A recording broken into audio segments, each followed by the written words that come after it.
Ministria e Punëve të Brendshme e Maqedonisë së Veriut gjatë ditës së sotme ka njoftuar se sa i përket fundjavës së kaluar kanë lëshuar gjithsej 1077 urdhërpagesa, si rezultat i kontrolleve të rregullta të trafikut të kryera nga oficierët e policisë nga të gjithë sektorët e punëve të brendshme në rrugët në të gjithë vendin. Ndërkaq, ata lanë të ditur se 174 shkelje lidhen me shoferë që morën pjesë në trafik pa patent shoferi. 65 shoferë drejtonin në ndikimin e alkoolit dhe u përjashtuan nga trafiku, ndërsa 172 shoferë motocikletash u sankcionuan për mosmbajtje të kaskës mbrojtëse, si dhe potencuan se hasan edhe parregullsi të tjera në trafik.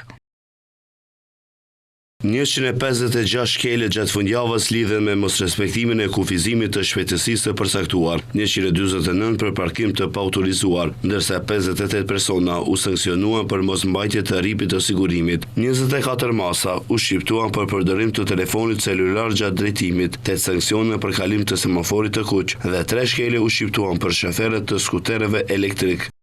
Gjithashtu, në përputhje me ligjin për automjetet, ata potencuan se 49 automjete u hoqën për shkak të paregjistrimit dhe 7 automjete për shkak të mosfunksionimit teknik. Ndërkaq, kontrollet e trafikut do të vazhdojnë edhe në ditët në vijim, nga ku MPB u bën thirrje qytetarëve që të respektojnë rregullat e trafikut, me qëllim rritjen e sigurisë në trafik.